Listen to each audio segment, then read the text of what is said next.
মধ্যপ্রাচ্যে চলমান উত্তেজনা ও সামরিক সংঘাতের মধ্যে নতুন মাত্রা যোগ করেছে পারমাণবিক হুমকির বিষয়টি।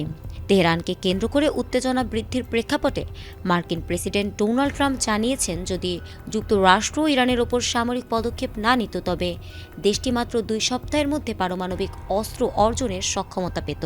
এই মন্তব্যকে তিনি যুক্ত করেছেন চলমান যুদ্ধ পরিস্থিতির গুরুত্ব বোঝাতে। ট্রাম্পের ভাষ্য অনুযায়ী ইরানের পারমাণবিক কর্মসূচি দ্রুত এমন এক পর্যায়ে পৌঁছেছিল যেখানে তারা কার্যকর অস্ত্র তৈরির সামর্থ্য অর্জন করতে পারত। তিনি বলেছেন, উগ্র মানসিকতার নেতৃত্বের হাতে পারমাণবিক অস্ত্র পৌঁছে গেলে তা শুধু মধ্যপ্রাচ্যে নয়, বরং পুরো বিশ্বের জন্য বিপজ্জনক হতো। সাম্প্রতিক উত্তেজনার প্রেক্ষাপটে যুক্তরাষ্ট্র ও ইসরায়েল যৌথভাবে ইরান সংক্রান্ত বিভিন্ন স্থাপনায় হামলা চালিয়েছে। যদিও ইরান বারবার দাবি করেছে তাদের পারমাণবিক কর্মসূচি শান্তিপূর্ণ এবং বিদ্যুৎ উৎপাদন সহ বেসামরিক উদ্দেশ্যেই পরিচালিত। বিশ্লেষকরা বলছেন, ট্রাম্পের 2 সপ্তাহ মন্তব্য প্রকৃত প্রযুক্তিগত সক্ষমতার সঙ্গে পুরোপুরি মেলে না।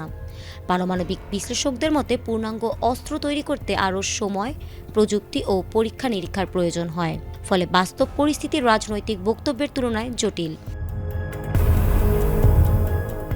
চলমান উত্তেজনার মধ্যে মধ্যপ্রাচ্যে নিরাপত্তা পরিস্থিতি নতুন করে আলোচনায় এসেছে। কূটনৈতিক সমাধানের সম্ভাবনা ক্ষীণ হয়ে পড়ছে কিনা সেই প্রশ্নও উঠছে।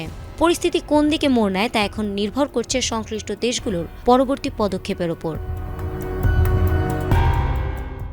ফারহানা হক, এটিএন বাংলা।